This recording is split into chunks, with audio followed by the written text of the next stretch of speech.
Miss Sadie's Divining Parlor, May 30th, 1936.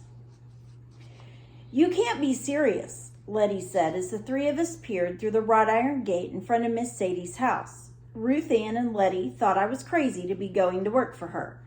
I'd told them all about Ned and Jinx and the poison ivy as we'd kicked up parched leaves on the way over from Shady's place, and they'd read Hattie Mae's column.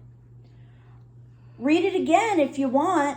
Buster Holt and Elroy Nab. Calamine lotion? Those were the two guys at the Klan rally in Miss Sadie's story. They used poison ivy for toilet paper. At least that much of her story was true, I argued. You don't know that for sure, and for crying out loud, don't you know what perdition means? Letty pointed to the sign on the iron gate. I nodded. I know what it means, I said. I recalled a preacher in Des Moines who had warned folks who had come for a soup supper to give up their evil ways and stay off the path to perdition. My stomach had been a little upset after that. What if she's a witch and casts a spell over you? Asked Letty. She is not a witch. More than likely, she's just crazy, I said, even though I didn't believe that either. Oh, pardon me. Like a fox, Ruth Ann said, chewing on a blade of grass. Be careful, Abilene. That woman might have more up her sleeves than jangly bracelets. My confidence was seeping out of me like water through a bucket full of holes. Highlight that. My confidence was seeping out of me like water running through a bucket full of holes. Simile. I wished Letty and Ruth Ann could go with me, but they had eggs to sell. Besides, it was my debt to work off. I broke her pot, and I want to get my compass back. It's as simple as that. I'll meet you at Hattie Mae's later on. Oh my gosh, I can't stop yawning. I took my leave with all kinds of frightful images rolling around in my head. Miss Sadie's house seemed lifeless as there was no breeze to give breath to her wind chimes. Highlight that. There was no breeze to give breath to her wind chimes. So I was glad when I found her out back and she said she'd have me working in the garden that day, although calling it a garden required a whole lot of imagination. Mostly what I did was break up clods of dirt. Miss Sadie sat in a metal patio chair, smoking a corncob pipe and giving me instructions on how to put my weight into that shovel to turn up the dirt. I can't imagine how hard that would have been during the Dust Bowl. Just what she figured on planting in that parched earth, I couldn't reckon. It reminded me of sermons I'd heard from priests and preachers about planting in dry soil. Those seeds would just wither up and blow away, never taking root. Deeper. Oh, nope, that's you, sorry. Deeper. Dig deeper, Miss Sadie said in her rich voice. The ground should not merely cover the seed. It must embrace it. Do we need to make sure that's not gray? What kinds of things do you plan on growing here, if you don't mind my asking? Miss Sadie closed her eyes and took a deep breath. She sniffed the air around her as if it would give her the answer. It is not yet clear. Oh, that's my line. Sorry. It is not yet clear. I took a whiff too, but all I smelled was dirt. Dry, dusty dirt. Seemed like that was all there'd ever been. Oh, I had a vague notion of green grass, soft and wavy. Before Gideon and I were on the road, he'd worked as a groundskeeper at the Maple Grove Park in Chicago. I was 3 or 4 and we'd lived at a boarding house across the street. I thought there had been swings, but I'd been so young and the memories were so distant that it could have been a dream. I wonder what it was like before the world went dry, I said, looking up into the sun. The world What is it you know of the world? I know that any place I've been to is dead dry. I suppose. But what appears to be dead can still hold the life. Her voice sounded small and far away. That day she wore a light house dress instead of her velvety fortune teller garb, but it seemed like she was fixing to go into another one of her trances anyway. And since my back was aching for a chance to stretch out, I decided to help her along. So, what about that Klan rally? I asked. I'd heard of really bad things Klan folks did to Negroes. Mean, hateful, deadly things. I didn't know they were hateful toward white folks, too. They think they had the hate and a mask. She said, her accent thick. But it is there for all to see.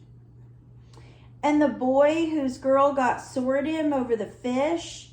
And his friend, I asked, pretending to be disinterested enough not to remember their names. What happened to them? Ned and Jinx. She answered. They are a match from the start. Jinx is cocky and streetwise. He knows a con for every day of the week. But he knows little of friendship and home. Ned provides both. He takes Jinx to Shady's place, where many a wayward soul is welcome and no questions are asked. Highlight that. He takes Jinx to Shady's place, where many a wayward soul is welcome and no questions are asked. So Jinx must have been the one who'd hidden the letters and mementos under the floorboards at Shady's house. I'll say my money's betting that Shady ran a speakeasy. He's got the perfect setup to have run one of those secret saloons with the hidden cabinets and movable bar top for hiding illegal alcohol away when the law would come calling. I spoke of it as if it was only in the past, but from what I gleaned of Shady, I wasn't so sure. I waited for Miss Sadie to confirm or deny. So she doesn't want to act interested. Sorry, you're pulling my hair. She doesn't want to act interested, but she's like trying to get her to start telling the story. Okay. Shady and Jinx share something in common. They both have dealings they are reluctant to reveal. Miss Sadie said, not telling me if I'd win my bet. It's clear Jinx runs from something, but Shady asks for no explanation. I figured that was about as much of an answer as I was going to get. It's not the first time he takes in a stranger in need, but he says, Jinx must attend school. Sister Redemptor takes him into her classroom. I bet she plopped an assignment on him right off the bat, too. Is possible. In town of immigrants, new students come all the time. Is that how Ned got here? I asked, wanting to stretch out my stretching out. Miss Sadie breathed in again. He comes to America on a boat, yes, but in manifest he comes by train. A train for orphans. He stays with the sisters. Part-time. Sister Redemptor cares for him. He is a little boy, 5 years old, of undetermined nationality, so he belongs to all the people. Of course, it is Hadley Gillen, the widower, hardware store owner, who adopts him as his own.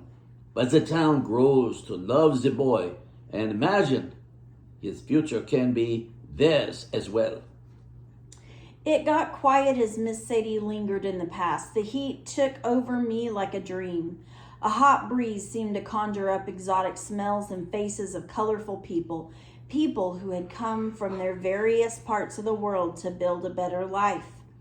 I stretched out my body under the willow tree, my face feeling cooler in its shade.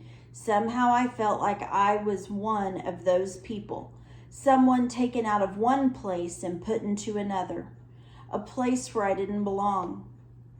Why did my daddy really send me here? I wondered. Why here?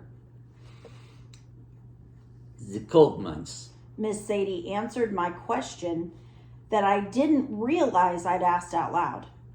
The coal mines are dirty. People need work, and the mines need workers. It sounds like a good match, but most do not realize the mines will consume them. It took me a minute to realize she wasn't talking about Gideon or me, but about the people of Manifest years ago. She was heading into another story, and I hadn't even paid her a dime. Miss Sadie must have figured that since she wasn't getting paid, she wouldn't put on quite as much of a show as before. This time she left off all the divining gyrations and jingle jangle antics and just started her story plain and simple. The mine whistle was the sound that brought us together and kept us apart at the same time.